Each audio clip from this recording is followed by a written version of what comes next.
নমস্কাৰ আপোনালোক সকলোকে পুনৰবাৰ টিকে মাইণ্ডৰ অন্য এটা ভিডিঅ' লৈ স্বাগতম জনাইছো। অন্য দিনৰ দৰে আজিও আপোনালোকৰ বাবে দিনটোৰ কেইবাটাও গুৰুত্বপূৰ্ণ খবৰ লৈ আহিছো। ভিডিঅ'টো প্ৰথমৰ পৰা শেষলৈকে চাই থাকিব। আজি হৈছে 1 মাৰ্চ, অৰ্থাৎ এটা নতুন মাহৰ আৰম্ভণি হৈছে। নতুন মাহৰ প্ৰথম খবৰটো আপোনালোকৰ কাৰণে আগবঢ়াইছো। তাৰ আগতে কিন্তু লাইক এটা কৰিবলৈ নাপাহৰিব। আগবাঢ়িছো আজিৰ প্ৰথম খবৰটোৰ ফালে। খবৰটো ওলাই পৰিছে যে হায়াৰ ছেকেণ্ডাৰী প্ৰথম বৰ্ষৰ পৰীক্ষা মাৰ্চ মাহত অনুষ্ঠিত কৰা হ'ব। মানে হায়াৰ ছেকেণ্ডাৰী প্ৰথম বৰ্ষৰ পৰীক্ষা মাৰ্চ মাহত অনুষ্ঠিত কৰিব। খবৰ ওলোৱা অনুসৰি এইবাৰ ASSEBয়ে পৰিচালনা নকৰে হায়াৰ ছেকেণ্ডাৰীৰ প্ৰথম বৰ্ষৰ পৰীক্ষা। এইবাৰ পৰীক্ষা পৰিচালনাৰ দায়িত্ব দিয়া হৈছে জিলা পৰ্যায়লৈ। আমাৰ অসমত প্ৰথমবাৰৰ বাবে জিলা পৰ্যায়ৰ পৰীক্ষা সমিতিয়ে পৰিচালনা কৰিব উচ্চতৰ মাধ্যমিকৰ প্ৰথম বৰ্ষৰ পৰীক্ষা। তো আপোনালোকৰ ঘৰত যদি কোনোবা ষ্টুডেণ্ট আছে তেখেতলোকক জনাই দিয়ক, হায়াৰ ছেকেণ্ডাৰীৰ প্ৰথম বৰ্ষৰ পৰীক্ষা কিন্তু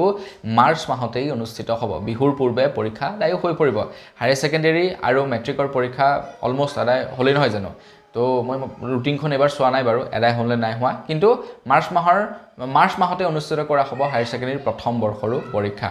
তো আপোনালোকৰ কোনোবা আছে নেকি কমেণ্ট ছেকশ্যনত জনাব। আগবাঢ়িছোঁ ইয়াৰ পাছৰটো খবৰ ফালে। আমাৰ অসম আৰক্ষীৰ ওচৰত এতিয়া আহি গৈছে অত্যাধুনিক মটৰ চাইকেল, যিখন মটৰ চাইকেলৰ জৰিয়তে এতিয়া অসম আৰক্ষীয়ে পেট্ৰলিং কৰিব বুলি খবৰ ওলাই পৰিছে। আমাৰ অসমৰ প্ৰত্যেকখন ডিষ্ট্ৰিক্টে এতিয়া অসম আৰক্ষীৰ ওচৰত থাকিব এই পেট্ৰলিং বাহনখন, যিখন বাহনৰ জৰিয়তে এজন পুলিচে নিজাববীয়াকৈ পেট্ৰলিং কৰি থাকিব পাৰিব। মানে আগতে পেট্ৰলিং কৰিবৰ কাৰণে কি কৰে, হয়তো খোজকাঢ়ি যায়, নহ'লে পেট্ৰলিং কৰিবৰ কাৰণে আগতে কেইবাজনো পুলিচ একেলগ হৈ গাড়ীত উঠি যায়। কিন্তু এতিয়া পেট্ৰলিং কৰিবৰ কাৰণে বেলেগকৈ মানে বাহন দি দিয়া হৈছে, ভেহিকেল দি দিয়া হৈছে। এক বেলেগ প্ৰকাৰৰ মানে বাইকৰ স্কুটাৰ ব্যৱস্থা কৰি দিছে, যি স্কুটাৰৰ জৰিয়তে এতিয়া পেট্ৰলিং কৰিব অসম আৰক্ষীয়ে। আমাৰ অসম আৰক্ষীও কিন্তু এডভান্স হৈছে। এই ফেচিলিটিবিলাক অসমৰ বাহিৰৰ বিভিন্ন ধৰণৰ মানে পুলিচ প্ৰশাসনৰ ওচৰত থাকে, দিল্লী, মুম্বাই এইবিলাকত থাকে। এতিয়া আমাৰ অসমৰ প্ৰশাসনৰ ওচৰতো সেই পেট্ৰলিঙৰ বাবে বিশেষ প্ৰকাৰৰ স্কুটাৰ আহি গৈছে। আগবাঢ়িছোঁ ইয়াৰ পাছৰটো খবৰ ফালে। ইয়াৰ পাছৰ খবৰটো ওলাই পৰিছে মেৰাপানীৰ পৰা। মেৰাপানীত বোলে বীৰ লাচিত সেনাৰ নামত 3 যুৱকে হেনো ধন দাবী কৰিছিলে, আৰু সেই 3 যুৱক এতিয়া ৰাইজৰ ৰোষত পৰিছে বুলি খবৰ ওলাই পৰিছে। খবৰ লোৱা অনুসৰি মেৰাপানীত বীৰ লাচিত সেনাৰ নামত ধন দাবী কৰা 3 যুৱকক আটক। মেৰাপানীৰ ব্যৱসায়ী পলাশ ফুকনক 50,000 টকাৰ ধন দাবী কৰিছিলে বীৰ লাচিত সেনাৰ নামত। তো দাবীৰ ধন নিবলৈ আহোঁতেই বীৰ লাচিত সেনাৰ স্বয়ম্ভু নেতা ক্ৰমে গোলাঘাট জিলা সমিতিৰ বীৰ লাচিত সেনাৰ সাধাৰণ সম্পাদক ৰাজা আহমেদ আৰু উপসভাপতি বিতুপন শৰ্মা, মুখ্য সম্পাদক প্ৰতাপ শইকীয়াক কৰায়ত্ব কৰে বুলি খবৰ ওলাই পৰিছে। মানে বীৰ লাচিত সেনাৰ নামত তেওঁলোকে ধন দাবী কৰিবলৈ চেষ্টা কৰিছিলে, আৰু ধন নিবলৈ আহোঁতেই তেখেতলোকক কি কৰিলে, হাতে লোতে ধৰা পৰিলে, মানে তেওঁলোকক ধৰিলে। এইবিলাক মানুহে এই সংগঠনবিলাকক বদনাম কৰিছে, যাৰ কাৰণে নেকি আজিকালি আমাৰ অসমত সংগঠনবিলাক বদনামী। আগবাঢ়িছোঁ ইয়াৰ পাছৰটো খবৰ ফালে। খবৰ ওলাই পৰিছে অষ্টম শ্ৰেণীৰ সমাজ বিজ্ঞানৰ কিতাপ এতিয়া বন্ধ কৰিছে হেনো উচ্চতম ন্যায়ালয়ে। খবৰ লোৱা অনুসৰি আমাৰ ভাৰতবৰ্ষত যিমানবিলাক সমাজ বিজ্ঞানৰ পাঠ্যপুথি আছে, গোটেই পাঠ্যপুথিসমূহ জব্দ কৰিবৰ কাৰণেহে এতিয়া উচ্চতম ন্যায়ালয়ৰ ফালৰ পৰা নিৰ্দেশনা জাৰি কৰা হৈছে বুলি খবৰ ওলাই পৰিছে। খবৰ লোৱা অনুসৰি নিষিদ্ধ হ'ল অষ্টম শ্ৰেণীৰ সমাজ বিজ্ঞানৰ পুথি। ভাৰতৰ লগতে বিদেশতো নিষিদ্ধ এই পুথিসমূহ। পুথিখনৰ সকলো কপি জব্দৰ নিৰ্দেশনা উচ্চতম ন্যায়ালয়ৰ। পুথিখনত সন্নিৱিষ্ট ন্যায়পালিকাত দুৰ্নীতি শীৰ্ষক অধ্যায়ৰ বিৰুদ্ধে কঠোৰ উচ্চতম ন্যায়ালয়। মানে সমাজ বিজ্ঞানৰ পুথিখনত ন্যায়পালিকাৰ যি দুৰ্নীতি সেই সম্পৰ্কে মানে আলোচিত কৰা হৈছিলে, আৰু যাৰ কাৰণে নেকি সমাজ বিজ্ঞানৰ পুথিখন এতিয়া নিষিদ্ধ কৰা হৈছে। এইখন চাগে CBSE মানে সেৱা বৰ্ডৰ নহয়, CBSE বৰ্ডৰ সমাজ বিজ্ঞানৰ পুথি আছিলে, সেইখন এতিয়া নিষিদ্ধ কৰি দিছে। আৰু য'ত যিমান কপি আছে গোটেই কপিবিলাক উভতাই আনিবলৈ কৈছে। ভাৰতৰ বাহিৰতো যদি সেইবিলাক প্ৰচলন কৰা হৈছে, সেয়াও নিষিদ্ধ কৰা হ'ল। আগবাঢ়িছোঁ ইয়াৰ পাছৰটো খবৰ ফালে। ইয়াৰ পাছৰ খবৰটো ওলাই পৰিছে আমাৰ সকলোৰে মৰমৰ গণশিল্পী ৰাজীৱ সদিয়া ককাইদেউৰ ওপৰত। খবৰ ওলাই পৰিছে ৰাজীৱ সদিয়া ককাইদেউৰ পত্নীক এতিয়া 3য় বৰ্গৰ চাকৰি প্ৰদান কৰিব অসম চৰকাৰে। খবৰ লোৱা অনুসৰি ৰাজীৱ সদিয়াৰ পত্নী উপাসনা বকলিয়াল গগৈক প্ৰদান কৰিব চৰকাৰৰ 3য় বৰ্গৰ চাকৰি। জীৱনকালত ৰাজীৱ সদিয়াৰ সংগীত জগতৰ প্ৰতি অৱদানৰ বাবে এই সিদ্ধান্ত লৈছে অসম চৰকাৰৰ ফালৰ পৰা। তো মোৰ বোধেৰে অসম চৰকাৰে খুব এটা সুন্দৰ পদক্ষেপ হাতত লৈছে। এজন শিল্পীক খুব সুন্দৰ সন্মান দিছে যি সন্মান নেকি তেখেতে জীয়াই থাকোঁতেই পাব লাগিছিলে চৰকাৰ ফালৰ পৰা বাদ দিছোঁ কিন্তু ৰাইজৰ পৰা যি সন্মান পাব লগা আছিলে সেই সন্মান জীয়াই থকাৰ অৱস্থাত কিন্তু ৰাজীৱ খদিয়াই নাপালে বহু লোকে ৰাজীৱ খদিয়া কোন সেইটোকে চিনি নাপালে কিন্তু ৰাজীৱ খদিয়াই যিখিনি গান গাই থৈ গ'ল বা যি গান ৰচি থৈ গ'ল সেয়া আমাৰ অসমীয়া জাতিৰ কাৰণে বহুতেই অৱদান বুলি ক'ব লাগিব এতিয়া যাৰ বাবে নেকি সেই সন্মান জনাই অসম চৰকাৰে তেখেতৰ পত্নীক এতিয়া তৃতীয় বৰ্গৰ চাকৰি প্ৰদান কৰিছে অসম চৰকাৰক এইখিনিতেই ধন্যবাদ জনাইছোঁ আগবাইছোঁ ইয়াৰ পাছৰটো খবৰ ফালে এইখিনিতেই খবৰ ওলাই পৰিছে যিসকলে নেকি বাইক গাড়ী স্কুটি চলায় তেওঁলোকৰ বাবে মানে যিসকলৰ নেকি যান বাহন আছে তেওঁলোকৰ কাৰণে এটা খুবেই বেয়া খবৰ ওলাই পৰিছে যে 1 এপ্ৰিল তাৰিখৰে পৰা সমগ্ৰ ভাৰতবৰ্ষতে 20% ইথেনল সংযুক্ত অইল বিক্ৰী হ'ব এতিয়া আমাৰ ভাৰতবৰ্ষত মানে প্ৰত্যেক পেট্ৰল আৰু ডিজেলৰ পাৰ লিটাৰ পেট্ৰল আৰু ডিজেলত 20% ইথেনল মিক্স থাকিব বুলি জনাইছে ইথেনলৰ ওপৰত অলৰেডি বহু ভিডিঅ' বহু ৰিচাৰ্চাৰে বনাইছে যিয়ে নেকি আমাৰ বোলে আপোনাৰ সেই গাড়ীৰ ইঞ্জিন বেয়া কৰে যিয়ে নেকি মাইলেজ কমকৈ দিয়ে কিন্তু তাৰ পাছতো চৰকাৰে কি কৰিছে পেট্ৰল আৰু ডিজেলত 20% ইথেনল মিক্স কৰিছে আগবাইছোঁ ইয়াৰ পাছৰটো খবৰ ফালে খবৰ ওলাই পৰিছে গুৱাহাটী মহানগৰীত এজন যুৱকে হাতত পিস্তল লৈ বোলে গুণ্ডামি কৰিছে আৰু সেই যুৱকজন কোন বাৰু জানেনে প্ৰাক্তন ডিচিৰ তেখেত হৈছে পুত্ৰ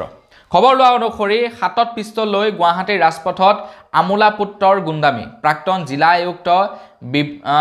বিভাস মোদীৰ পুত্ৰ বাদিক মোদীক আটক কৰিছে তেখেতে হাতত পিস্তল লৈ বোলে গুণ্ডামি কৰি আছিলে বাদিক মোদীসহ আটক ৱাছিম আখতাৰ দিগন্ত হালৈ অমিত ভূমিক জিতু বৰ্মন তানিছ শৰ্মা আৰু জ্যোতিষমান বৰা গোটেইকেইজনকে গ্ৰেফতাৰ কৰিছে বুলি খবৰ ওলাই পৰিছে মানে হাতত বন্ধুক লৈ গুণ্ডামি কৰিছিলে বাপেকৰ চাগে আছিলে বন্ধুক তো বন্ধুক লৈ পিনি গুণ্ডামি কৰিছিলে যাৰ কাৰণে তেখেতলোকক আটক কৰিছে বুলি খবৰ ওলাই পৰিছে আগবাইছোঁ ইয়াৰ পাছৰটো খবৰ ফালে ইয়াৰ পাছৰ খবৰটো ওলাই পৰিছে দিল্লীৰ পৰা দিল্লীৰ সুৰা নীতিৰ কেলেংকাৰীৰ সৈতে জড়িত থকা অৰবিন্দ কেজৰিৱালক দুখমুক্ত কৰিলে তেখেতৰ ওপৰত যিমানখিনি অভিযোগ উত্থাপিত হৈছিলে গোটেই অভিযোগখিনি খৰ্ব কৰিলে উচ্চতম ন্যায়ালয়ে ৰায় প্ৰদান কৰিছে যে দিল্লী সুৰানীতি কেলেংকাৰীৰ সৈতে অৰবিন্দ কেজৰিৱাল সহ আম আদমি পাৰ্টিৰ যিমান কেইজন লোকক নেকি টপ বিষয়াক এৰেষ্ট কৰা হৈছিলে গোটেই কেইজন নিৰ্দোষী বুলি ঘোষণা কৰিছে এতিয়া চাওক অৰবিন্দ কেজৰিৱালক এৰেষ্ট কৰিলে বহুদিন তেখেতক জেলত ৰাখিলে হাৰাশাস্তি কৰিলে যাৰ ফলত নেকি তেখেতৰ পলিটিকেল কেৰিয়াৰ অলমোষ্ট ধ্বংস হৈ গ'ল এতিয়া তেখেতক সেই সময়খিনি কোনে ঘূৰাই দিব তেখেতৰ ওপৰত চৰকাৰে CBI ED গোটেইখিনি লগালে তাৰ পাছত তেখেত নিৰ্বাচনত পৰাজয় হ'ল এতিয়া তেখেতৰ সেই যিখিনি সময় অপব্যয় হ'ল সেই সময়খিনি কোনে ঘূৰাই দিব আগবাইছোঁ ইয়াৰ পাছৰটো খবৰ ফালে খবৰ ওলাই পৰিছে বাবু আঁচনিৰ ওপৰত তো বাবু আঁচনিৰ ধন ইতিমধ্যে বেংকৰ একাউণ্টত ক্ৰেডিট হৈছে আপোনালোকে বাৰু লাভ কৰিলে নে কমেণ্ট ছেকশ্যনত জনাব যিসকল লোকে নেকি ডিগ্ৰী পাছ কৰি ঘৰতে বহি আছে তেওঁলোকক বাবু আঁচনিৰ জৰিয়তে অসম চৰকাৰৰ ফালৰ পৰা প্ৰত্যেক মাহে এবছৰ কাৰণে 2500 টকাকৈ আগবঢ়াব আৰু সেই ধন ইতিমধ্যে অসম চৰকাৰে মুকলি কৰি দিছে আৰু বাবুসকলৰ একাউণ্টত এতিয়া 2500 টকাকৈ সোমাই গৈছে আপোনালোকেও লাভ কৰিছে নে আপোনালোকৰ ঘৰত কোনোবাই পাইছে নেকি কমেণ্ট ছেকশ্যনত জনাব আগবাইছোঁ ইয়াৰ পাছৰটো খবৰ ফালে 10 মাৰ্চত এতিয়া আমাৰ অসমৰ অৰুণোদয় আঁচনি লাভ কৰা হিতাধিকাৰীসকলে লাভ কৰিব 9000 টকা আপোনালোকে বাৰু অৰুণোদয় আঁচনিৰ পইচা লাভ কৰে নে কমেণ্ট ছেকশ্যনত জনাবচোন অৰুণোদয় আঁচনিৰ পইচা যিসকলে লাভ কৰে তেওঁলোকে 9000 টকা এতিয়া মাৰ্চ মাহত লাভ কৰিব অসমৰ মুখ্যমন্ত্ৰী ডক্টৰ হিমন্ত বিশ্ব শৰ্মাদেৱে জনাইছে যে আমাৰ ভাৰতৰ ভিতৰত সৰ্ববৃহৎ এইখন আঁচনি যিখন আঁচনিৰ জৰিয়তে একেলগতে প্ৰায় 39,70,000 মহিলাক ডিবিটিৰ জৰিয়তে 9000 টকা প্ৰদান কৰিব 10 মাৰ্চত প্ৰদান কৰিব আমাৰ ভাৰতত যিমানখিনি আঁচনি আছে বা যিমানখিনি আঁচনি প্ৰণয়ন কৰিছে চৰকাৰসমূহে গোটেই আঁচনিবিলাকৰ ভিতৰতে এইখন এখন সৰ্ববৃহৎ আঁচনি যিখন আঁচনিত একেলগতে প্ৰায় 40 লাখ মহিলাই ডিবিটিৰ জৰিয়তে ধন লাভ কৰে আগবাইছোঁ ইয়াৰ পাছৰটো খবৰ ফালে খবৰ ওলাই পৰিছে আশা ছুপাৰভাইজাৰ সকলৰ ওপৰত খবৰ ওলাই পৰিছে আমাৰ অসমৰ যিসকল আশা ছুপাৰভাইজাৰ আছে তেওঁলোকক এতিয়া একোখনকৈ স্কুটি প্ৰদান কৰিব অসম কেবিনেটে সিদ্ধান্ত লৈছে যে ছুপাৰভাইজাৰ সকলক একোখনকৈ স্কুটি প্ৰদান কৰা হ'ব কাৰণ তেওঁলোকৰ বহুখিনি কাম থাকে এগৰাকী ছুপাৰভাইজাৰে কেইবাগৰাকীও আশা কৰ্মীক কণ্ট্ৰল কৰিব লগা হয় সেইবাবে তেওঁলোকক একোখন স্কুটি দৰকাৰ আছে তো যিমানখিনি সুপাৰভাইজাৰ আছে আশা সুপাৰভাইজাৰ আছে প্ৰত্যেককে একোখন এতিয়া অসম চৰকাৰ ফালৰ পৰা স্কুটি প্ৰদান কৰা হ'ব আগবাইছো ইয়াৰ পাছৰটো খবৰ ফালে ইয়াৰ পাছৰ খবৰটো ওলাই পৰিছে চাইনাৰ পৰা খবৰ ওলাই পৰিছে চাইনাত 10 বছৰৰ তলৰ যিমানবিলাক ৰিয়েলিটি শ্ব' আছে মানে 10 বছৰৰ তলৰ ল'ৰা ছোৱালীয়ে এক্ট কৰা যিমানবিলাক ৰিয়েলিটি শ্ব' আছে সকলোবিলাক ৰিয়েলিটি শ্ব' এতিয়া নিষিদ্ধ কৰিছে সকলোবিলাক এডভাৰটাইজমেণ্ট নিষিদ্ধ কৰিছে যিবিলাক এডভাৰটাইজমেণ্টত 10 বছৰতকৈ তলৰ কণমানি শিশুৱে এক্টিং কৰিব যিমানবিলাক ৰিয়েলিটি শ্ব' আছে যিবিলাক প্ৰগ্ৰেম আছে য'ত নেকি 10 বছৰতকৈ তলৰ শিশুৱে যদি এক্ট কৰে তো সেই শ্ব' সেই ৰিয়েলিটি শ্ব' সেই এডভাৰটাইজমেণ্ট সকলোবিলাক এতিয়া বন্ধ কৰিছে চাইনাত চাইনাই এইটো কেনেকুৱা ধৰণৰ নিয়ম বনাই দিলে এতিয়া যিবিলাক ফিল্ম বনায় যিবিলাক নেকি আপোনাৰ এডভাৰটাইজমেণ্ট থাকে তাততো থাকেই 10 বছৰতকৈ তলৰ সৰু সৰু ল'ৰা ছোৱালী એટલે সব বেন হ'ব নে কি না জানো আৰু আগবাইছো ইয়াৰ পাছৰটো খবৰ ফালে কিন্তু এটা খবৰ ওলাই পৰিছে ৰাঘৱ চদ্দাৰ ওপৰত আপোনালোকে ৰাঘৱ চদ্দাক চিনি পায় নে নাপায় কমেণ্ট ছেকশ্যনত জনাব এটা খবৰহে ওলাইছে যে এইটোটা মানে কনফাৰ্ম নহয় খবৰ ওলাই পৰিছে ৰাঘৱ চদ্দাৰ ঘৰত বোলে ইডিয়ে ৰেড মাৰিছে কাৰণ ৰাঘৱ চদ্দাই কিছু দিনৰে পৰা মানে লোকসভাত যিসকল নেকি মিডল ক্লাছ মানুহে যি সমস্যাত ভুক্তভোগী হৈ আছে এই চৰকাৰখনৰ পৰা সেই সমস্যাবিলাকৰ ওপৰত তেখেতে মানে বিভিন্ন ধৰণৰ তেখেতে মতামত আগবঢ়াইছে ধৰি লওক এই যিবিলাক নেকি ডেলিভাৰী বয় আছে তেওঁলোকক যি সুবিধা প্ৰদান কৰিব লাগে সেই সুবিধা প্ৰদান কৰা নাই যেনে আমি সিম কাৰ্ড ব্যৱহাৰ কৰি আছো এয়াৰটেল জিঅ' ভোডাফোন বিএছএনএল এটা সিম কাৰ্ডখনত আমি ফোন যাবৰ কাৰণেও ভৰাব লাগে ৰিচাৰ্জ আহিবৰ কাৰণেও ৰিচাৰ্জ ভৰাব লাগে তো এই যিবিলাক নেকি মানে মিডল ক্লাছৰ ওপৰত দিয়া প্ৰেছাৰ সেই প্ৰেছাৰবিলাকৰ বিষয়ে তেখেতে মাত মাতিছে এতিয়া খবৰ ওলাই পৰিছে যে তেখেতৰ ঘৰত হেনুৱে গৈ ইডি গৈ পাই গৈছে মানে ৰেড মাৰিবৰ কাৰণে সেয়াই আৰু মানে কোনোবাই যদি চৰকাৰৰ কামৰ এগেইনষ্টত মাত মাতে ন তাৰ মুঠতে এই ভাৰতত নিষ্ঠাৰ নাই হি হয়তো আপোনাৰ কেজৰিৱালৰ নিচিনা জেলত সোমাই থাকিবগৈ লাগিব হয়তো কাৰোবাৰ কিবা হৈ যাব আগবাইছো ইয়াৰ পাছৰটো খবৰ ফালে জুবিন দাই জীয়াই থকাৰ সময়ত এটা কথা কৈছিলে যে মই বলিউডত নাযাওঁ যদি বলিউডৰ দৰকাৰ আছে মোৰ ইয়াত আহিবি খবৰ ওলাই পৰিছে জুবিন দাই 3টাকৈ ফিল্ম ফেয়াৰ এৱাৰ্ড লাভ কৰিছে বুলি খবৰ ওলাই পৰিছে খবৰ লোৱা অনুসৰি জুবিন দাই লাভ কৰিছে বেষ্ট প্লেবেক ছিংগাৰ মেল দ্বিতীয়তে লাইফ টাইম এচিভমেণ্ট এৱাৰ্ড আৰু লগতে স্পেচিয়েল ৰিকগনাইজ ফৰ ROI ৰৈ ৰৈ বিনালে সংটোৰ কাৰণে স্পেচিয়েল ৰিকগনাইজেশ্যন লাভ কৰিছে বুলি খবৰ ওলাইছে মানে 3টাকৈ ফিল্ম ফেয়াৰ এৱাৰ্ড লাভ কৰিছে জুবিন দাই কৈছিলে যে মই বলিউডত নাযাওঁ বলিউড মোৰ ওচৰত মানে মোৰ ওচৰত আহিবি তোৰ যদি দৰকাৰ আছে তো যি কি নহওক জুবিন দাক শুভেচ্ছা জনাইছোঁ য'তে আছে তেখেত ভালদৰে থাকক আগবাইছো ইয়াৰ পাছৰটো খবৰ ফালে জুবিন দা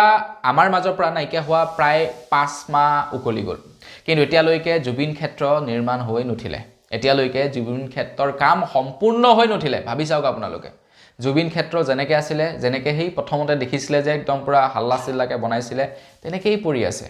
বেলেগ একো হোৱা নাই এতিয়ালৈকে জুবিন ক্ষেত্ৰ এতিয়া লুৰিণজ্যোতি গগৈয়ে কৈছে যদিহে বিৰোধী চৰকাৰ আহে 26ত জুবিন ক্ষেত্ৰ এনেকুৱাকৈ নিৰ্মাণ কৰিব সকলোৰে চকুত লগাকৈ নিৰ্মাণ কৰিব আনফালে আকৌ মুখ্যমন্ত্ৰী ডাঙৰীয়াদেৱে জুবিন দাক ভাল পাওঁ বুলি কয় কিন্তু নিৰ্বাচনৰ প্ৰাকখনত ফাষ্টেগ আদালত বহাইছে আনফালে জুবিন দাৰ ছবিৰ ওপৰত তেখেতে বেনাৰ আৰিছে পলিটিকেল বেনাৰ আনফালে তেখেতৰ পত্নীয়ে খাকি ছবিখন মানে মুকলি হোৱাৰ দিনাখনেই চাইছেগে কিন্তু জুবিন দাৰ ফিল্ম আজিলৈকে চাবলৈ সময় নহ'ল জুবিন ক্ষেত্ৰত যাবলৈ সময় নহ'ল কি ক'ব আৰু সেয়াই আগবাইছো ইয়াৰ পাছৰটো খবৰ ফালে নিৰ্বাচনৰ পূৰ্বে বহুখিনি চৰকাৰী আঁচনি নতুন মানুহক প্ৰদান কৰিছে যেনে বাবু আঁচনি যেনে কিবা আঁচনি মানে যিখিনি নেকি আগৰ পৰা পাই আহিছে সেইখিনিতো পায়ে আছে আকৌ নতুনকৈ বহু মানুহক চৰকাৰী আঁচনিৰ সুবিধা দি দিছে নিৰ্বাচনৰ জাষ্ট প্ৰাকখনত এতিয়া ইয়াৰ ফলত চৰকাৰে কিমান ঋণ ল'ব লগা হৈছে আপোনালোকে জানেনে বাৰু খবৰ ওলাই পৰিছে যে ফাগুৱাৰ আগদিনাখন চৰকাৰে নতুনকৈ ল'ব 1000 কোটি টকাৰ ঋণ 2 মাৰ্চত ল'বলগীয়া এই 1000 কোটি টকাৰ ঋণকে ধৰি 2026 বৰ্ষত এতিয়ালৈকে অসম চৰকাৰে লোৱা ঋণৰ ধাৰৰ পৰিমাণ হৈছে 7000 কোটি টকা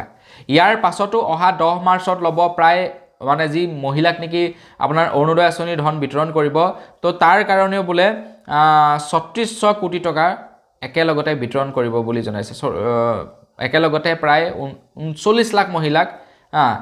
9000 টকা যেনেকি প্ৰদান কৰিব তাৰ বাবে 3600 কোটি টকা ৰাজকোষৰ পৰা ওলাব আৰু সেয়াও হয়তো কৰবাৰ পৰা নহয় কৰবাৰ পৰা মেনেজ হ'ব বা কম টকা খৰচা কৰা নাই কিন্তু আগবাইছোঁ একেবাৰে শেষৰটো খবৰ ফালে একেবাৰে শেষৰ খবৰটো ওলাই পৰিছে যোৰহাটৰ পৰা যোৰহাটত হেনো RRL বেংকত ঋণ মেলা পাতিছিলে এজন যুৱকে যিজন যুৱকে ভুৱা ঋণ মেলাৰ আয়োজন কৰিছিলে মানে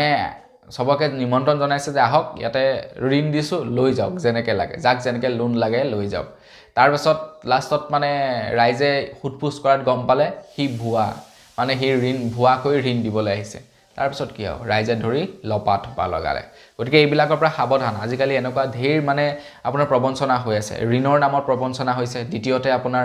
সেই লটাৰী খেলৰ নামত প্ৰবঞ্চনা হৈছে মানে ধেৰ প্ৰবঞ্চনা হৈছে আমাৰ অসমত সো মানুহবিলাক অকণমান বি কেয়াৰফুল হৈ থাকিব